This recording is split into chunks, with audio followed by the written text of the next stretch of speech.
Good morning. Good morning, Lori. Good morning, Aram. Morning. Happy Sabbath, everybody. It's a beautiful day outside. I am glad that heat has dissipated and we have a cooler weather. It's just been too hot. Well, I am so glad that two of you guys joined me today. I actually asked around for so many people, and because of its vacation, it's a mid-July, and so many people are out of town. It was really hard to get people to be able to join in, but really glad that you are able to do this. Okay, so today we are continuing in the book of Patriarchs and Prophets, and we're on chapter 56. And the title of today's reading is Eli and his sons. Okay, so before we get started, I also want to invite any listeners to join in and share your thoughts or any questions you might have. And we would really, really appreciate that. Okay, so just a little bit of background on today's story. Eli was a high priest and the second to last judge of Israel. And Samuel actually was the last judge, because after Samuel, then the kings began to rule and govern Israel. So Saul being the first king of Israel. Eli, as you guys read, really lived his entire life dedicated to God's service. But his sons, Hophni and Phinehas, who were also priests appointed by their father Eli, were complete opposites of Eli. In the book, they're described as being scoundrels. Basically, they were good for nothing. And it also says that they had no regard for the Lord or for the duties of the priests. They completely ignored the law of God, and they did many evil things in the sight of God. And during this time, Eli was given two warnings on the way his sons' wicked practices. But unfortunately, Eli, he failed to correct or stop them. And, as a high priest and a judge of Israel, this may have required Eli to actually cut off or execute his sons for their intentional sins. So you can imagine what the consequence would have been if Eli had followed the God's command. But again, he failed in this, and we'll see throughout the story the outcome of Eli and his sons. Okay, so let's just get into questions. Please feel free to ask your own questions and just share your thoughts and impressions. Okay. All right. So I think it's great to have all parents here, because we were all raising kids. And I think that all of us have like different age groups. Mine is now, in their past mid-20s. It's hard to believe. And and Lori, you have, kids in high school. 15 and 18. And Aram has two boys who are a bit younger. And how old are they, Aram? They're 13 and 11. 13 and 11. Yeah. So you have two boys, and Lori has two girls, and I have a boy and a girl. Yeah. So, there are 4 types of parenting style. And the first one is called the authoritarian. And this type of parenting style uses very strict discipline, and often there is a threat of, if not punishment, which is common in this parenting style. And there's a limited communication, and it's mostly when there is a communication, it's from top down, so from parent to a child. And rules are not really explained, and there isn't much nurturing. So that's the authoritarian type of parenting. Second one is permissive, where in this household, there is a limited or if not no rules. And there is a lack of parents' direction, and the parents are very indulgent, but they tend to be nurturing. In an authoritative, different from authoritarian, authoritative, there is clear rules and boundaries in place, and the communications are frequent, and it is very much age appropriate. And there is nurturing, and the expectations are set very clearly for the kids. Last, the fourth one is uninvolved. So really there's lack of parenting style. Mostly kids are just left to do what, or what they want to do. And there's lack of communication and nurturing in this one. So authoritarian, permissive, authoritative, and uninvolved. So my question to you guys is, what parenting style do you think you grew up with when you were a child? I can start out if you want. I would say, first of all, I want to sort of start out and say that I think a parenting style also can depend on the children and their personality. Both me and my sister were extremely compliant. So I would say they're authoritative, but I would also say a little permissive, but we didn't need hardly any discipline. I mean, and we could just sort of, my dad could look at me at church if we were giggling. And, we knew, and they made it clear, but extremely loving too. So that's what makes it a little bit hard for me to say, hey, I have this parenting style, because I think my kids are a lot different than I was. And plus it was a whole different time, but. So what kind of parenting style do you practice with your own kids? I would like to think it's authoritative. But I would have to say, me personally, it tends to sometimes lead to the permissive side. And some of that again is some circumstances that happened in my daughter's lives that led me to sort of going down that path of being a little more permissive. And so, again, it's sort of the relationship and understanding where your children are, and how strict sort of you need to be. And like I said, what they're going through. It's my daughters are teenagers, so that can be a little bit challenging time for. So. I guess, yeah. How about you, Aram? What parenting style did you grow up with, and what parenting style do you practice with your own kids? I think I grew up authoritarian. My dad was super strict, and I think at that period time that was probably common in Korea. Like even teachers, everybody was very authoritarian.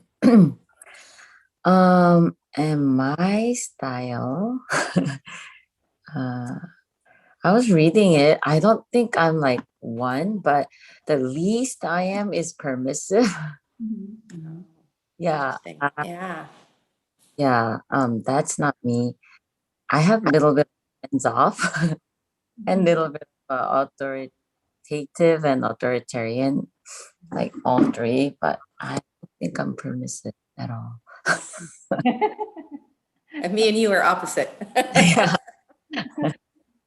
Yeah, Yeah, for me, I grew up definitely. I think I am in agreement with Aram. I think, especially, I mean, in the culture that we grew up in with Korean parents, and I believe it is it's culturally that parents have always been authoritarian.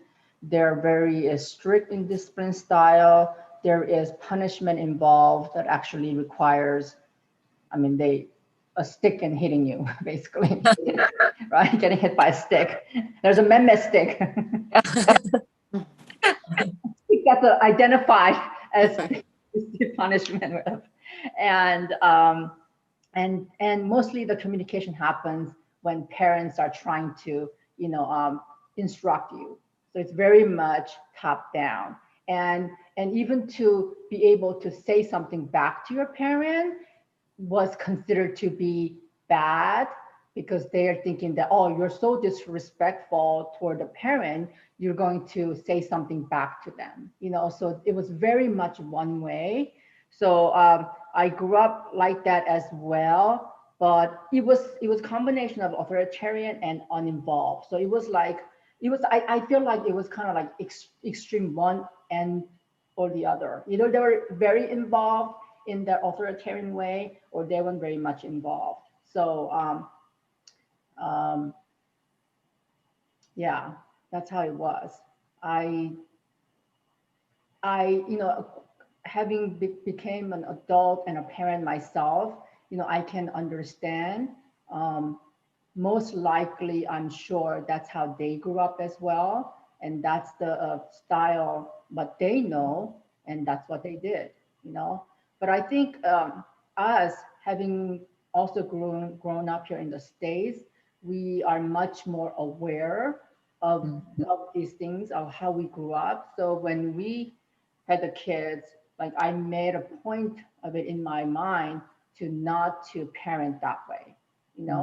But to be honest with you, I started out as being an authoritarian, but because they're at a younger age, it just worked that way.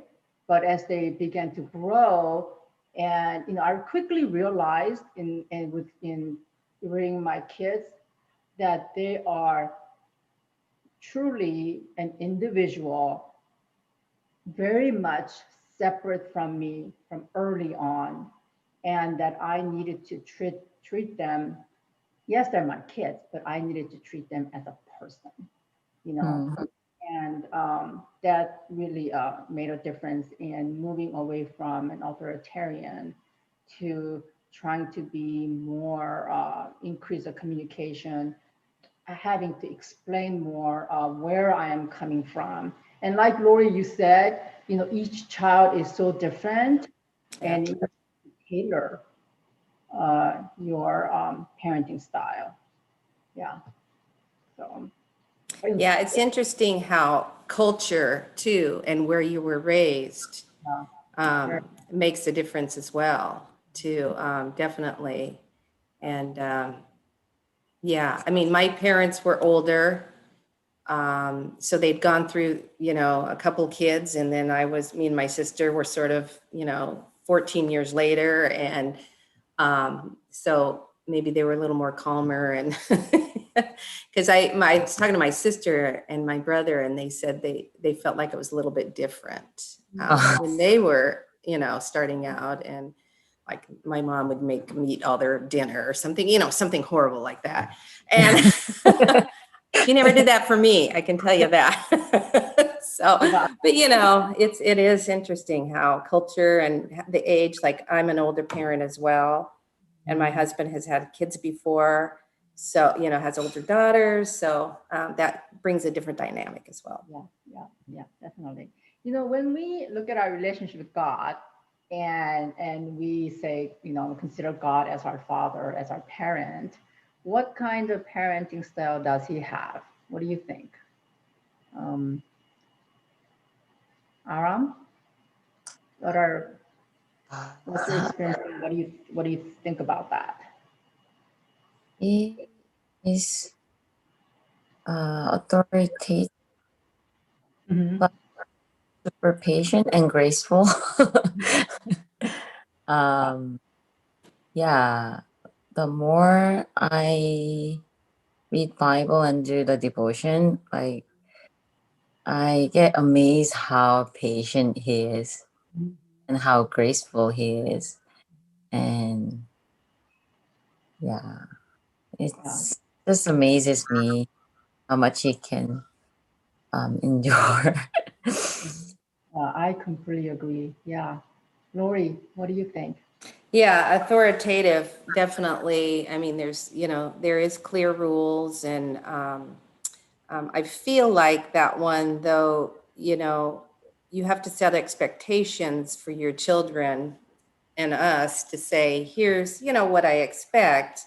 God still loves you just like we love our kids if they do something wrong. But his love is even greater, and his love, the human race does horrible, horrible things, and he still loves us. And I think that's amazing. But yet there is rules, and just, I think, caring. I mean, you just care enough to set boundaries. Otherwise, how do you know what the boundaries are? If there's no boundaries, then life could lead you and sway you off way in a direction that that's going to be harmful to your life. Yeah. I think we often think of boundaries as being negative, because we think that it restricts our freedom, our will. But studies have shown time again and time that actually kids who grow up with a clear boundaries and expectation, they do much, much, much better. They're much more successful as an adult. Yeah. So, yeah. And I agree with Aram that it does amaze me just how patient God is with us. It's, and that's one of the most difficult thing for me personally as a parent is a patience. I mean, I'm not a very patient person to begin with, but it really, that's very, very challenging. Yeah. So, yeah, we have an amazing God. We have an amazing God. Yep. Okay.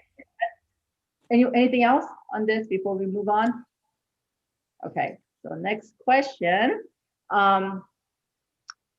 So we know that Eli, as a priest, was a godly man, and but his sons were completely opposite, and they were wicked, and they did many, many evil things in the sight of God and in the sight of people. And the Bible actually says that they did not know the Lord. They did not know God. And in reading it, I wondered, how does that happen? You grow up with a father who's completely devoted to God and his service, but his kids are completely opposite. What do you think happened in that household? Um, what kind of parenting style did Eli practice? That that's how it turned out to be. Yeah, Eli definitely was permissive. He was just allowed them to do whatever, and didn't want to have any kind of discipline that might cause emotions or hard times, and I know that that's really what I struggle with as well. When you're disciplining, I love my kids, and I hate to see that them getting upset or whatever it may be, and but yet as a parent you have to do that. So but I think it's interesting for me to see Eli being such a godly man, and that must have been sad for him too, to see his own sons, yeah, it's sometimes being permissive is easier in the short term. In the long term, it's not. So, Yeah, I agree. I've been there because it is. It is. Aram, yeah. would you like me to repeat the question? So, how do you think it happened that in Oh, Eli's home, right. that the fact that Eli was such a devoted servant of God, Yeah. yet he wasn't able to um, leave his family, his sons, who turned out to be a complete wicked in the sight of God. How do you think this happened? I know. Mm. I agree with Lee. He was very permissive parents, and maybe a little bit of hands off too. Um, but yeah, in the book it says Eli honored his son above the Lord, and also he says he was indulgent father. So it was combination, and I also think like it was his characteristic too. Like he didn't want to have I mean I feel like he was a peacemaker. So he didn't wanna have any like argument. Like disciplining your children takes time and energy, and sometimes it can be painful too. But maybe he wanted to avoid that. Like maybe he just wanted to love them, but in a wrong way. And yeah, I think the first thing that caught my mind, I was that he honored his son above the Lord. So he almost idolized, I guess, or he loved his sons more. And Bible it clearly says, put God first. So yeah. That it's interesting that you said maybe he was a peacemaker, because that's Um, definitely my personality. I'm a peacemaker. If there's fighting within the family, or if there's anything, if the kids are mad at each other, I'm always the peace. So it is interesting to say, we maybe have to, as a parent, go out of our comfort. normal inclination to do something and say, this is it's painful for me to discipline my children. I mean, Right. we're all parents here and we all, engage in disciplining, training our kids. And you guys you're completely right. I completely resonate. It takes so much energy. It really takes so much energy, so much attention and concentration. And, I literally go through before I actually, talk with my kids, I'm praying about it, Mm, asking God to guide the conversation, especially as they gotten older mm, and it is no longer of like more of top down, but rather, on a parallel, face to face, trying to reason with them, right? Because you can't just dictate to them any longer. It is mm, truly a reasoning process. And we know that every single child, I mean really all of us as humans, we want to do what we have set our mind on doing. And to be told you can't, or told that you need to do it this way, is really really hard to bear. And the amount of energy and the time that it takes and the patience to be able to engage in that, I completely understand how there are times when we just say, oh, you know what, let's just forget about this, Yeah. or just let it go. Or maybe we don't go as far as where we should have gone. Because it says here that in this chapter that Eli um, should have restrained the evil of his sons mm, uh, um, by mild measures, then subdue the wrong by the severest means. And I read that and I wonder, what does it really look like? And I think our conversation is about, just the amount of time and energy that it takes for us to parent our kids. And like you guys mentioned, and truly to understand each child's personality, and then take into account of their circumstance in that situation. It's a lot. mm.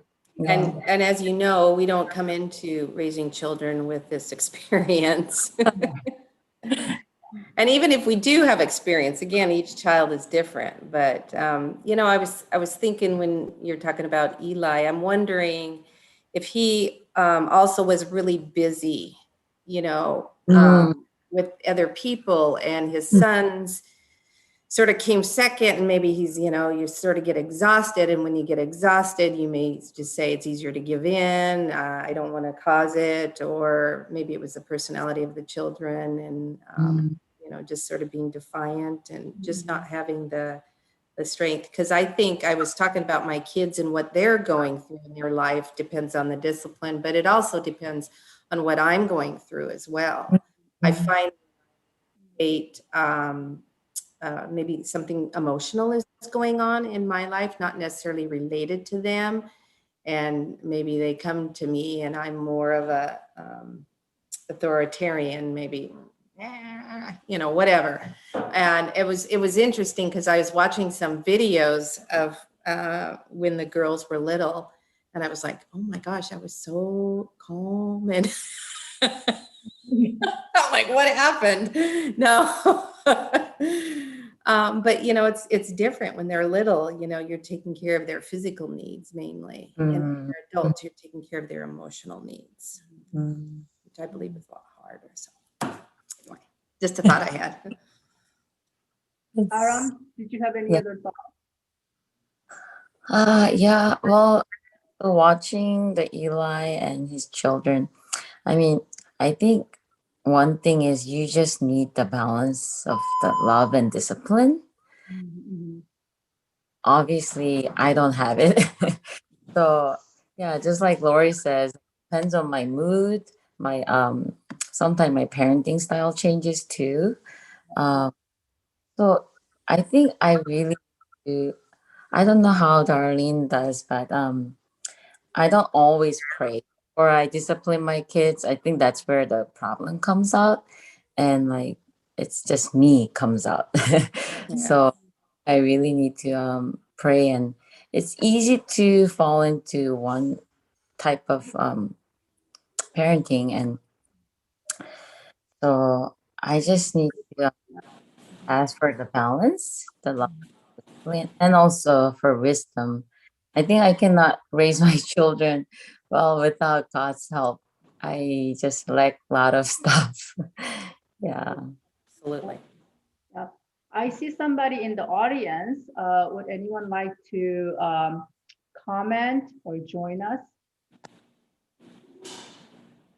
Any listeners in the audience who would like to comment in our discussion? Okay. All right. So, you know, one thing for sure, you know, in our reading, we find that as parents, you know, we do need to exercise authority. And I think that's definitely something that Eli failed to do. And he shrank from his parental duties. And for whatever reason, for all the things that we talked about, you know, and yeah, and I guess like Aram, you said, it turned, and I don't even think maybe Eli was aware of this, but it turned out that he honored his sons above God. Yeah. You know? And, I think that none of us are ever free from possibly falling into this same trap as well. I see Pastor Sam. Could I make a comment? Well, it's not a comment, actually. It's a question. I asked the question because I'm not a parent. And maybe I can get some insight. You guys are talking about the different styles of parenting that's required. And there are times, I guess, where a more authoritarian approach is needed, I guess, in some instances. And there are times when another one is needed. Do you as parents feel that parenting styles need to change as you grant your children more independence with age? Absolutely. Absolutely. Like Dee was saying, it becomes more of a talking face to face, you know, peer-to-peer almost. I mean, you're still the parent, so it's still like this, but, you know, and talking and sort of explaining and having that, you know, explaining why, maybe there's certain rules. And I think hopefully the children have the maturity enough to start understanding that. I think the teens are so difficult because it's hard for them to really understand the whys. But as they get to be 18 and probably above, is they're starting to say, okay, now I sort of see why my parents say that. They're not quite as strict as we thought they were, because they see other people too. And, you know, it's hopefully, you know, you're releasing them now. They're 18 or whatever. Now they're sort of, you know, making their own more of their own decisions, and hopefully seeking advice from you as well.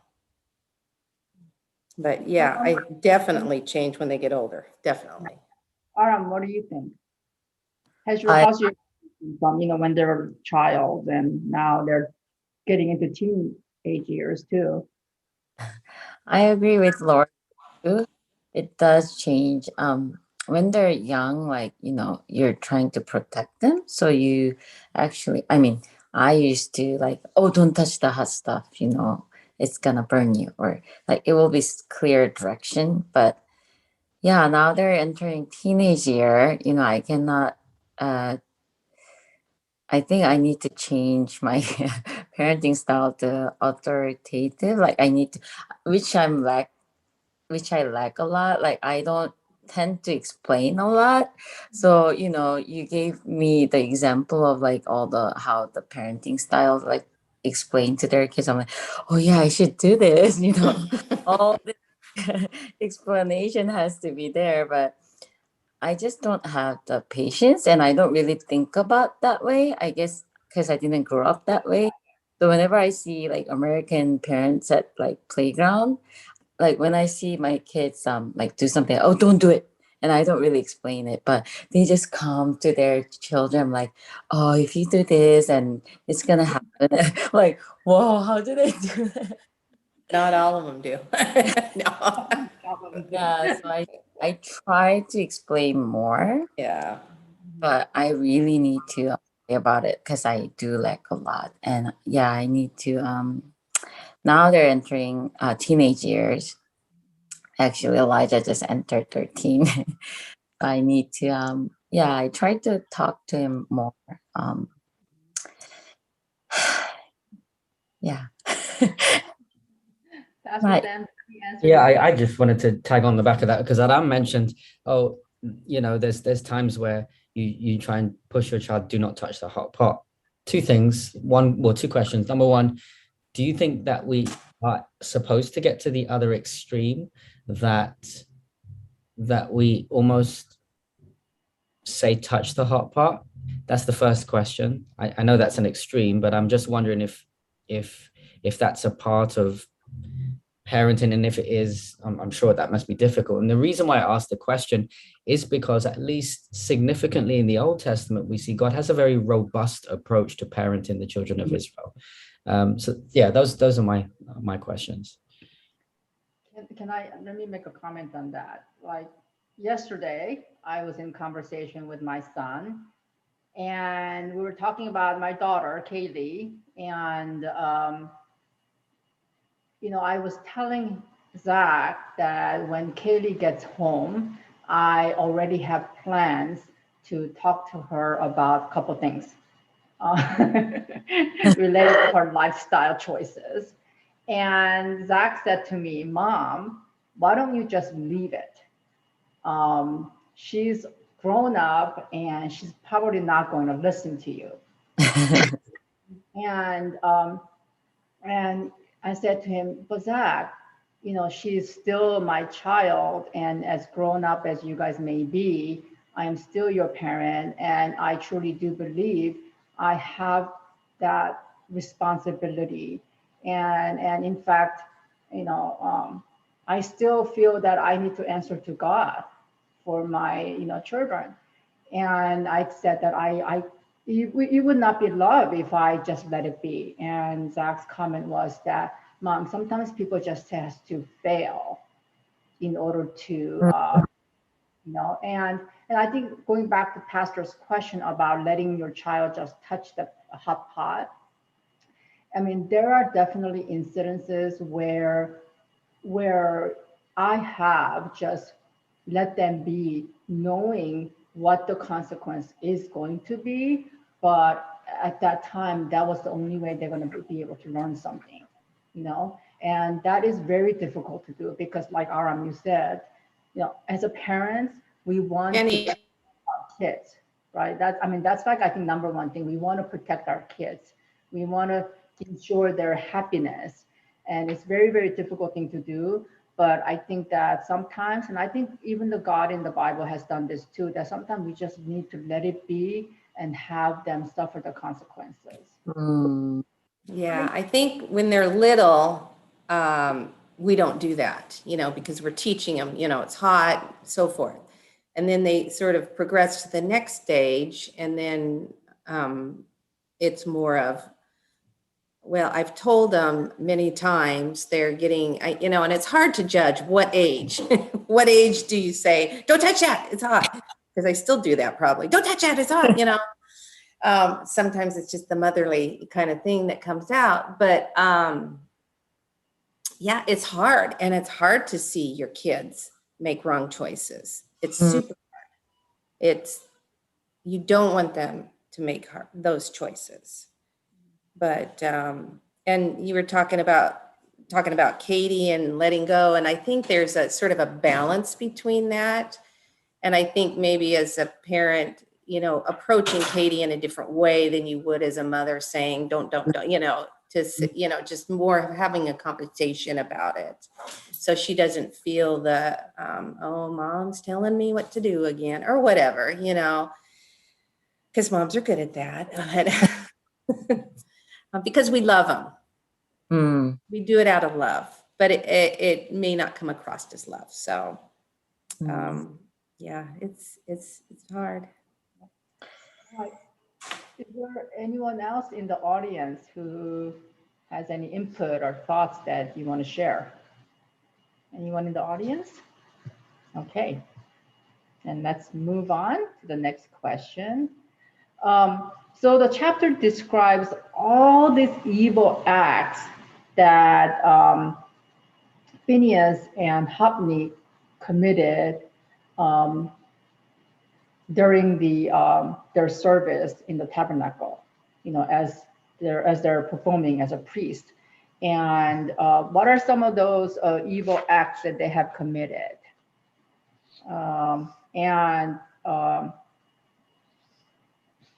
And why was it so evil? I think the one thing that sort of stood out in my mind as I was listening to it, I went ahead and listened to it on an app. So I listened to it over and over. The thing that stood out for me was the sacrifices, where two things: they took more than they were supposed to, and then they didn't let the fat burn off, and they would. So basically, they didn't care. They just wanted the sacrifice itself. So I think that is sort of putting themselves above God. So not only did Eli do that, but they were doing it also. They were putting themselves, I'm more important. And that's one thing that stood out in that conversation to me. Aram? Yeah, that stood out for me too. And they also say they did not give attention to law of the offering. So they were transgress God's law, dishonor their sacred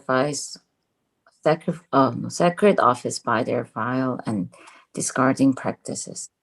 So they really didn't care about the law, and the sacrifice, it represents Jesus, and they didn't have, well, it says they did not know God, so they didn't care. They don't have that it represents Jesus, which should teach them the love of God for us, but without the meaning, like the deep meaning, the sacrifice itself becomes meaningless, right? But I don't think they knew the deeper meaning. They only care about like what they want to take. It just became like another ceremony for them.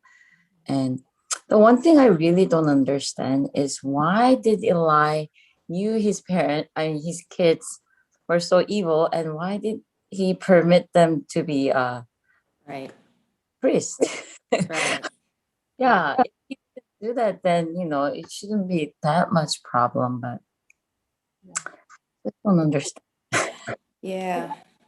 This portion, I actually really trembled that, these two people as priests could do such evil in the Mm, eyes of God. I mean, like you guys said, they had absolutely no regard for God and his laws.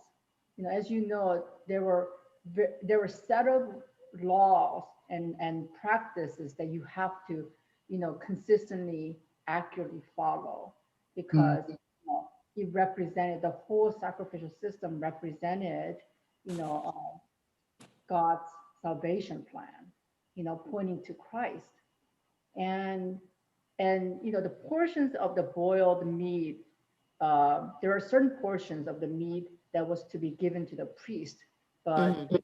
they disregarded it, and they just came and took whatever they wanted at the time they wanted it. And they actually threatened violence when yeah. refused. Yeah. This thing about the portion of the fat portion, Yeah. which was clearly instructed to be going to God, and it was forbidden to take them, before it was all Yeah. burnt and everything. And it's amazing to me. And Aram, your question of how does Eli, allow this to happen? And I think just like everything we discussed about his parenting style, you know, just he sadly, his love for his kids, indulgent love. I don't think it was healthy love, and he completely turned a blind eye to his kids.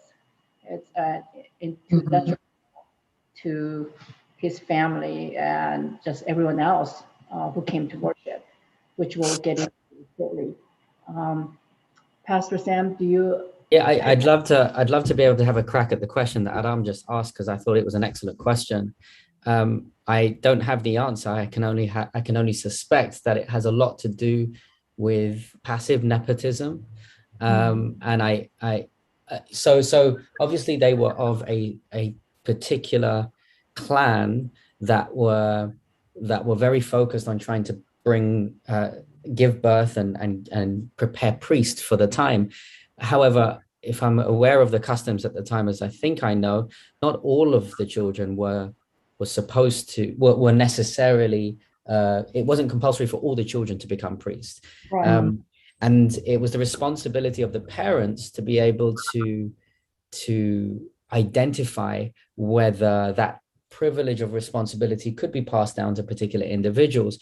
I suspect that, again, I'm very cautious when I say this because I'm not a parent, but I suspect that many parents might be in positions where, because they love their children so much, because they love their family so much, or whoever it is they're connected to, they have a vision and a dream for them to be able to be in a space that makes them proud as parents, but also because we're biased when it comes to people that we love, regardless of whatever anyone might say about them. That's still my son, that's still my daughter, that's still my family. And they can be anything that they want to be. And that's not wrong per se, but I think that sometimes colors the the potency of the responsibility that was expected of a priest, especially at the time. And I think Eli wanted his kids to grow into that responsibility and grow into it well, regardless of the fact that we can be objective to an extent and say, you know what, these kids were really bad and they were horrible and terrible and all these different things. I don't know. I get a sense that possibly Eli might have been, they'll grow out of it. You know, I'll work on them. Don't worry. I'll be gracious with them. I'll work. And I guess there must come a point in time where, as a parent, enough is enough. And trying to strike that balance, I don't know, because I'm not there. I don't know how that experience is, but I do get it now. When parents hit a fuse, I can see that, because if they've tried and tried and tried and tried, there comes a point where we need to understand who's in charge in this house right now for your benefit and for your growth. Now, I'll say that fully cognizant of the fact that these kids, Hophni and Phineas, were not kids. Right. But I think Aram's question is helpful, because they needed to be kids before they became adults. And it was so crucial during the adolescent stage to work out how you're going to train these children to become responsible members of society that can uphold the just be representatives for God. So all I'm saying is this, is I see the tensions that exist. And I see that Eli could have been biased. I also see that his love for his children could have trumped the grave responsibility that God had called them to. And I also see that present in how possibly parents and children can separate the two. The responsibility that they have to God and the love that they have for the people that are around them. I don't know if I'm making sense, but those are my points. I'm wondering too if Eli thought, well, if I put them in these positions, maybe they'll come to accept it. And, you know, we don't really know those kind of thoughts, but I have a feeling it's more what Pastor was saying is I mean, he may have thought that, oh, you know, kids, you know, they'll grow out of it. You know, they'll grow out of this, you know, this bad stage, right. or this naughty stage, and they'll grow into, you know, their priesthood, whatever. Yeah, I can see that happening. But Aaron, go Oh no, this part, like, I'm assuming, but am I breaking up? A little bit. I'm assuming, like, when reading that part, it just shows me how selfish Eli was. I mean, I guess if he wanted his children to grow out of it, but you know, priest is like a pastor, right? And if I knew my children are evil and doing bad things and still put them in pastor and hoping that they'll get better, but you know, people look up to priests and then they have great influence on other people. And I don't know, that's the part I didn't understand. Why would Eli, didn't he care? I mean, he was a great leader. He was almost highest position in the land, and it seems like he was a great person. But why would he risk other people's faith and by putting his children to that kind of position? If it was something else other than priest, I might understand. But he probably knew, because he himself was priest. He knew the how the important the position is, and he still put his children into that. I don't understand. Anyways, I think, like you and Pastor mentioned, I think it comes from just parental selfishness, wanting the best for their kids, despite what it could lead to. It's that nepotism the pastor mentioned, and it's and you know, Eli, you know, followed his own judgment, Yeah. Um, yeah, so ultimately, what was Hophni and Phineas's sin? We mentioned about taking portions of the meat, threatening people, and even having sexual relationship with women who serve in the tabernacle. But ultimately, what was so wicked that God had them killed? What was it? That I think, Aram, you kind of mentioned about what the sacrificial system represented, because ultimately the people, when they came to worship and all these things were happening and they saw what was happening, the people became angry. People began to question God, and they chose to, rightfully so, I think, honestly, to stop coming to worship and stop bringing the sacrifice, because the whole sacrificial system was to, again, point to the Christ and the salvation plan that he had for us. So as a result of this, thousands of Israelites went away and did their own things, and eventually became sinful themselves, and so many lives were lost, and and I think, so ultimately, as a priest, as a people who are supposed to be an example, um, what was their ultimate sin, do you think? There's a quote here where Eli gives a warning to his sons, and it says that if one man sin against another, the judge shall judge him.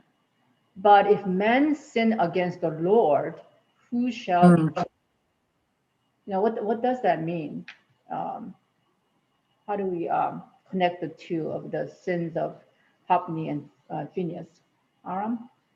Oh, it's so weird. My audio, it Oh, you just. can't? Oh, can you hear? No, I can hear you. Oh, okay. I think somebody typed in something in the chat box. Is there somebody in the chat box? Okay, let me see. See, I think their sin was that they had such an intentional posture against God. I don't think they saw God as Lord, but rather they saw God as an enemy. Yes, I think this is true. Yeah. Yes. Um, so any thoughts on what their ultimate sin, or what their wicked ways led to, you know? I mean, one of the things, I'm not sure this is where you want it to go, but one of the things is they were seen as as an example, and there was other people that started, following their example. They're held to a higher standard. As we know, teachers and so forth are held to a higher standard. But so I'm thinking that, they were leading people away, and that was not their job. I don't know if that was their ultimate sin. I think it was just one of many things that was happening that. I think for me personally, I do consider that to be one of the ultimate sin, because, if my thought has always been that if you cannot yourself um, um, such a great relationship with God, that personal relationship with God, and you do go and do your own thing, I at least you can do is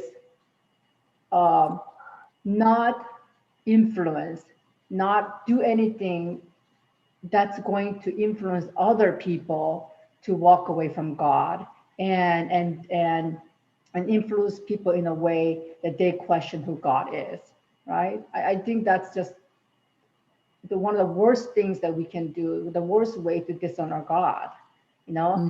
And I think that that's exactly what they did. And, it says here that, God decided to, I don't have the exact wording, God has decided to, basically kill them, or God God made them to be killed or something along that line. And that it comes across as being like God chose to lead these two people, such a way that it ended up that God killed them. You know what I mean? But we know that God doesn't kill unless they've come to a point where there is no return, you know? And I think that for these two people, they were in a place where they completely dishonor God, they completely discredit God, and had no regard for the Lord. They essentially rejected the very thing that could save them, right? The Christ, his redemption plan. And by rejecting it, there was no coming back. And I think that the natural course was that that they'll die, because that's the wage of sin. And I think that, in fact, God was just and merciful in ensuring that this happens, because like we talked about, thousands of people were affected for generations to come because of these two people. Mhm. Aram, Yeah. do you have thoughts on this? Yeah, I really think their biggest sin was even they knew God or they learned about him, they completely rejected him and walked or they just followed their own way. Audio is weird. Anyway, yeah, so it says like Eli did not manage his household according to God's rule for the family government. And also it says there is no greater curse upon household than to allow youth to have their own way. So their biggest sin is rejecting God's way and follow their own way and their own pleasure, lived for their own pleasure. And this made me think because like these days, if you look at like a lot of teen movies and stuff, it talks the a lot of it messages tells the youth that YOLO, you live once or you only live once and follow your dream, follow your heart, do whatever you want. So I think that message can be very dangerous, and also it can be dangerous for me to give my children my own message. So I just have to make sure that they um, know the God's law and they know God before anything else, so they can follow um, Him, not their own way, which is hard. But yeah, I think that was the message that I got from this chapter. Um, Lori, do you also have any last impressions from the reading? I think God gave them plenty of chances, to correct their ways, and ultimately the decision was not. So, sometimes that's hard for us to understand, but as we know, God knows everything and knows their heart and so forth. So, you know, it's, I'm sure it's a sad thought to think a taking of a life, but he knew ultimately if they would have been alive, what potentially could have happened. So, God's in control, and God loves us and wouldn't do those things unless it was necessary. So Yep. it was a good chapter for me. I mean, it was,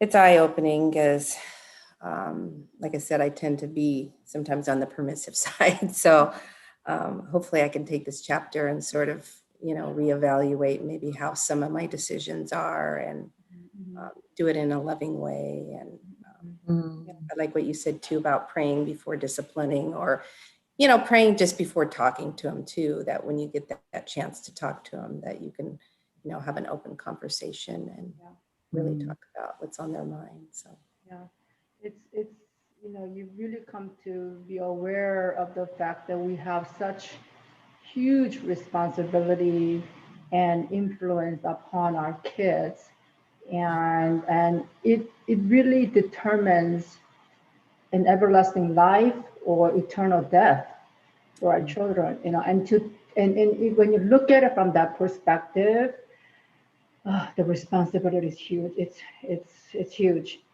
And truly, I think that we need prayers. We need prayers to be godly parents, and we need prayers for wisdom in raising our kids.